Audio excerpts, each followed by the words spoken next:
So, we're eager to talk with you about anything that is important to you.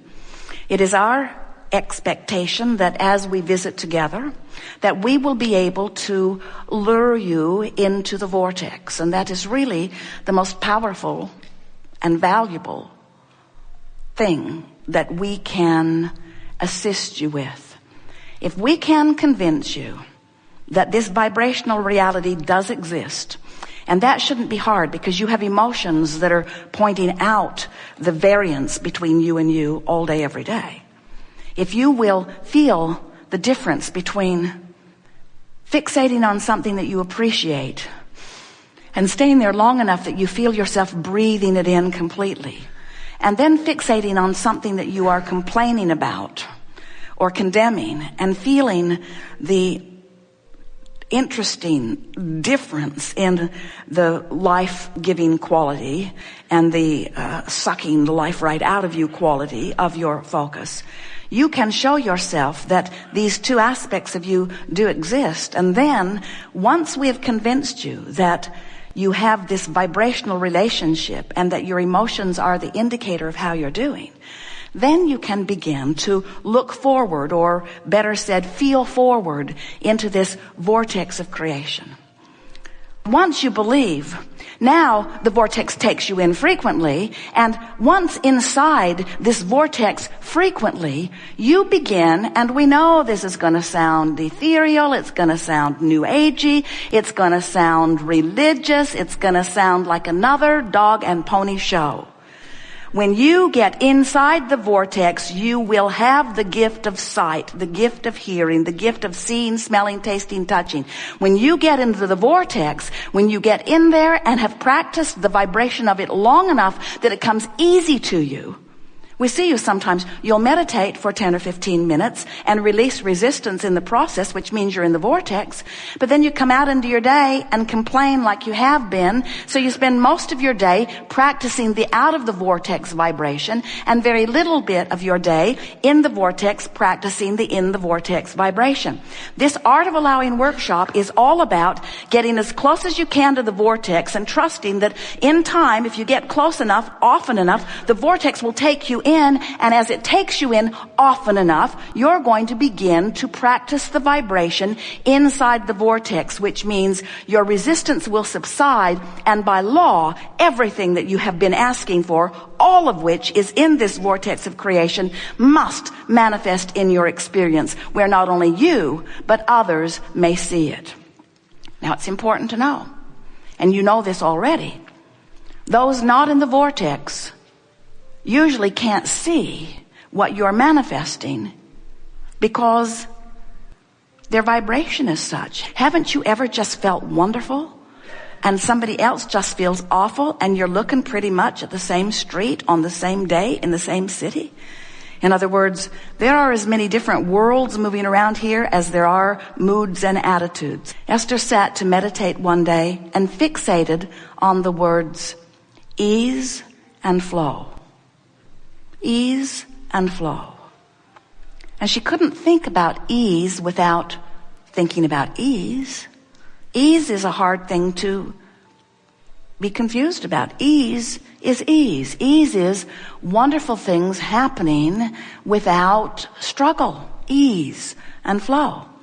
And as she pondered those two words for 15 minutes, when she came out of her meditation, her day turned around. She found more productivity with more fun and less effort than she'd experienced in a long, long time. And she thought, I like that feeling of ease. And we say, what she did was she accepted with very little effort the leverage of the vortex. When you care about getting in there, when you care about ease and flow, when you care about clarity, when you care about the way you feel, and you're willing to loosen your grip on the impropriety or the imperfection or the downright wrong behavior that you've been focused upon somewhere in your physical world.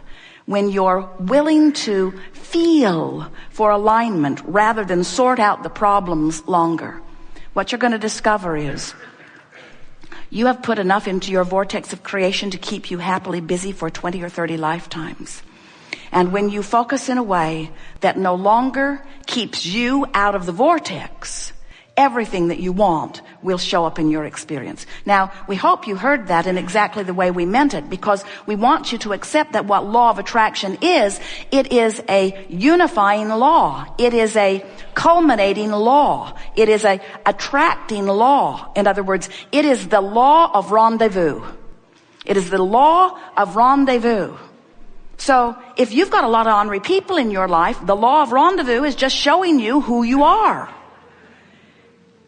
If people are stealing from you, the law of attraction, this rendezvousing law, is just showing you who you are. And you say, but wait, I would never steal from another. And we say, we're not saying that you're a thief, but you've got thief vibration going on. You're worried about people taken from you. You're worried about that sort of thing going on. It's active in your vibration, and the activation of things going wrong is the preventative reason preventing things from going right. Can you hear it? So we'd like to just zap you all with clear insight that makes you say, I'm going to stop fussing over the small stuff. And technically it's all really small stuff. It's all ineffective, unimportant.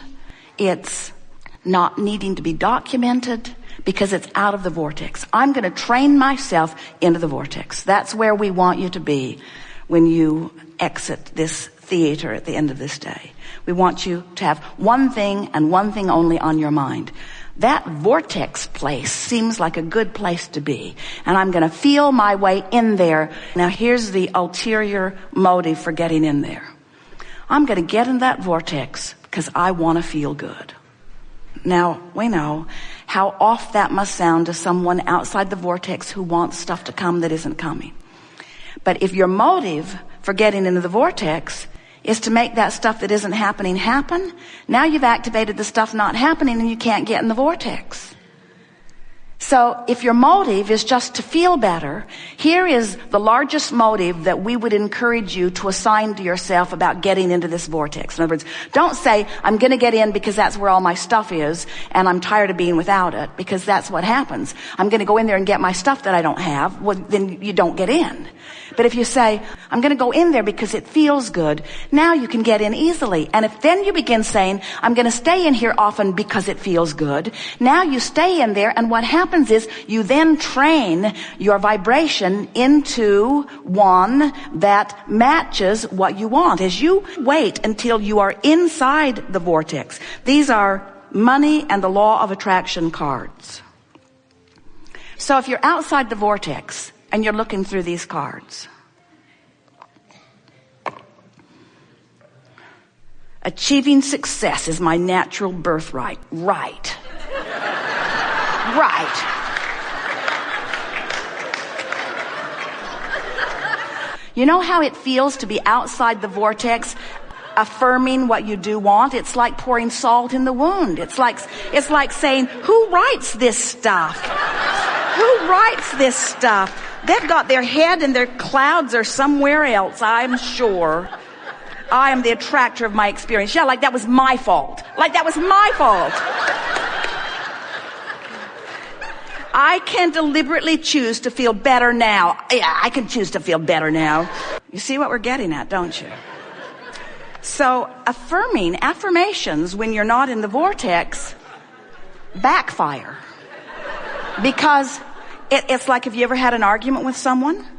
The more they tell you how wrong you are, the more you dig in your heels about where you are, the more you hold to what your convictions are. And if you've been practicing an out of the vortex conviction, and then you try to affirm its opposite from out of the vortex, all that happens is you just dig in. You just dig in harder. But if you dance your way in, if you meditate your way in, if you have a massage your way in, if you put your feet in the lake your way in, if you pet your cat, meditation is a very good way. If you feel your way in by reaching for thoughts that feel good, and now you're inside the vortex. You're in the vortex. You're in the vortex. You're breathing deeply. You're feeling good. You're in tune with who you really are. You're seeing your world through the eyes of Source. You're feeling your world through the eyes of Source. And you say, achieving success is my natural birthright. Achieving success is my natural birthright. Achieving success is my natural birthright. Now you want to read the other side of the card. In other words, when you're in the vortex and then you affirm, or then you think about someone you love, or then you focus upon something that you want, what happens to you is you practice that successful vibration. And you're awake while you're doing it. You're practicing it. You're awake. And now you've set a new tone. Now what happens? Then you'll move into your day. And as you move into your day, you might have another reactive moment, because there are tailings of how you thought the day before and how you thought the day before. Your law of attraction attitude or stance didn't turn around on a dime during the 15 minutes that you were in the vortex. But if you do it today and tomorrow and the next day, if you make it an important part of your day, what will happen is you will become aware of in the vortex thoughts and out of the vortex thoughts. And you'll catch yourself as you are moving through your day, so that you will finally become a deliberate creator. That's what proactive attraction is. You become a deliberate creator because you offer your vibration on purpose rather than reacting to what's going on. And when that happens to you, you can hold your own no matter what. It does not matter what is swirling around you. Law of attraction will ferret out from the soup that is swirling around you only those things that are a vibrational match to what you have trained yourself to be. And really, how hard can it be to train yourself into vibrational alignment with the whole of you who is projecting it in this powerful, powerful way? If in your focused life, your physical body is feeling sick, there is a proportionate wellness that is queuing up, coming into focus at the same time. These words, coming into focus, are the words that we most want you to pay attention to as we're moving forward, because this means every time as you're moving through life and exploring and identifying things that could be better, even though you may still be focused upon the problem of what's going wrong, there is a solution that is coming into focus too. A solution that, while you don't have access to it while you're focused on the problem, and while you shouldn't have access to it while you're focused on the problem, because step one is an important part of the 3-step equation for creation. Step one is asking, and it requires some poking around in some problematic places in order for the question to occur. In other words, there is a question and an answer, and they are different vibrational frequencies, but they are the byproduct of your exposure to life experience. Can you hear that? When your question comes into focus, so does your answer. And when your problem comes into focus, so does your solution. When your illness comes into focus, so does your wellness. And when your lack of whatever you want comes into focus, so does the abundance of it come into focus. But the question is, where is your vibration? Are you in a place where you can let the solution, the abundance, the wellness, the clarity, the stamina, the vitality, can you right here, right now, let it come into focus? And the answer to that question is, you could if you were not beating the drum of the problem to death. In other words, there is a tendency that you have picked up along your physical trail to poke around at the problem for an inordinate amount of time.